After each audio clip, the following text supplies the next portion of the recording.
मैंने इन लोगों को झंडा चलाने की इजाजत नहीं दी थी। आपको याद होगा मेरे हुकूमत के दौरान जेटली साहब, सुषमा स्वराज साहिबा और एक दो और लीडर यहाँ आ रहे थे झंडा चढ़ाने के लिए, और मैंने इनको जम्मू हवाई अड्डे में रोका क्योंकि मुझे मालूम था कि उनका यहाँ आना हालात बिगड़ जाएंगे। मैंने उनसे कहा था अगर वो आना चाहते हैं तो 26 जनवरी को झंडा चढ़ता है स्टेडियम में, वो उस फंक्शन में हिस्सा लें। मैं नहीं जानता हूँ मुफ्ती साहब क्या करने वाले हैं। जिस तरह मुफ्ती साहब इनके सामने पूरी तरह से लेट गए हैं, मुझे लगता है मुफ्ती साहब खुद झंडे को रस्सी पे बांध के इनके हवाले कर देंगे चढ़ाने के लिए, क्योंकि मुफ्ती साहब आज सिर्फ और सिर्फ अपनी कुर्सी को बचाने में लगे हुए हैं, उनको और किसी तरह की परेशानी नहीं है। जहां तक स्टेट सब्जेक्ट की आपने बात की, मेरी समझ में नहीं आता स्कूल में स्टेट सब्जेक्ट देने की क्या जरूरत है, जब 50-60 साल इस चीज की जरूरत महसूस नहीं हुई, आज क्यों? जहां तक आपने पंडितों की बात की, हम सब कहते हैं ना पंडितों को वापस आना चाहिए, लेकिन पंडित वहां वापस आए जहां से वो गए हैं। अच्छा, हम ये भी नहीं कहते ना कि आप जाके गांव में रहिए, शहर में रहिए, लेकिन ये अलग कैंप बनाने की बात जो है, ये मैं आपसे ये भी कहता हूं, आम तौर पे पंडितों को भी ये बात हजम नहीं होती। वो ये भी नहीं चाहते हैं कि गवर्नमेंट ये फैसला करे कि उनको कहां रहना चाहिए, वो फैसला खुद करना चाहते हैं। वो सिर्फ ये कहते हैं कि आप हमारी माली मदद करिए, हमें जो मुआवजा दिया जा रहा है उस मुआवजे को थोड़ा सा बढ़ाइए ताकि हम जमीन खरीदें, मकान बनाएं। लेकिन ये जगती जैसा कैंप जो है वो खुद ज्यादातर कश्मीर में पसंद नहीं करेंगे। हमने भी यही कहा हुआ है कि पंडितों की वापसी के लिए जो भी कदम वो उठाएं हम उसकी हिमायत करेंगे, उसकी मदद करेंगे, लेकिन जहां तक ये कैंप्स बनाने का सवाल पैदा होता है उसमें उसको हम अपोज करते रहेंगे।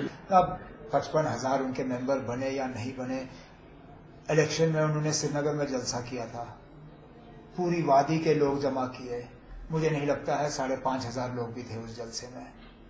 अब 55,000 अगर आ गए तो ये मुफ्ती साहब की बदौलत, और मुफ्ती साहब को इस चीज के लिए जवाब देना पड़ेगा कि पिछले 4 महीनों में मुफ्ती साहब ने ऐसा क्या करिश्मा किया कि जहां पूरी वादी से उनको मोदी साहब की तकरीर के लिए 5,000 लोग नहीं मिले, वहां आज डाउनटाउन में बीजेपी ने 55,000 मेंबर बनाए हैं। हमने पहले ही कहा था कि मुफ्ती साहब ताकत के लिए कुछ भी कर सकते हैं, उन्होंने इस रियासत का बेड़ा गर्क करना ही है, और बेड़ा गर्क करने के लिए उसने बीजेपी का साथ जो है दिया हुआ है, और उसकी शुरुआत आज डाउनटाउन श्रीनगर में 55,000 बीजेपी के मेंबर जो है वो कर रहे हैं। जो वादे किए गए वो वादे अधूरे रह गए। आप उन लोगों से बात करिए जो कल तक मोदी साहब के गुण गा रहे थे, वो खुद कहते हैं ना जो उम्मीदें थी वो उम्मीदें इसी तरह रह गई। मैं बिजनेस कम्युनिटी की बात कर रहा हूं, शायद एक भी बिजनेस कम्युनिटी का मेंबर ऐसा नहीं था जो मनमोहन सिंह साहब को वोट देने के लिए तैयार था। 100% वो मोदी साहब के पीछे खड़े थे कि कब मोदी साहब की हुकूमत आए और बिजनेस कम्युनिटी के लिए जो है तमाम रुकावटें और मुश्किलात जो है वो दूर किए जाएंगे। आज तमाम बिजनेस कम्युनिटी वाले कहते हैं कि जनाब कुछ नहीं हुआ, साल हमारा जाया हुआ, कुछ नहीं बदला। आपने एग्रीकल्चर की बात की, आज किसान खुदकुशी कर रहे हैं, पहले भी कर रहे थे। मैं ये नहीं कह रहा हूं कि हमारी यूपीए की हुकूमत में किसानों ने खुदकुशी नहीं की, उस वक्त हालात खराब थे, लेकिन इन लोगों ने हुकूमत बनाई ये कहते हुए कि हम किसानों को बचाएंगे। आपको याद होगा मोदी साहब ने क्या कहा कि मनमोहन सिंह साहब के वक्त में मर किसान मर जवान, मेरे वक्त में जय जवान जय किसान। क्या बदला? आज भी वही हालात बने हुए हैं, कुछ नहीं बदला। कीमतें आपने कहा कम हुई, दुनिया भर में तेल की कीमतें कम हुई हैं, हमारे यहां नहीं हुई, क्योंकि कीमतें कम हुई, टैक्स बढ़ाया गया। ये देखिए ना, मनमोहन सिंह साहब के दौर में $150 बैरल तेल, और यहां हमें लीटर तेल कोई 70 रुपए का मिलता था।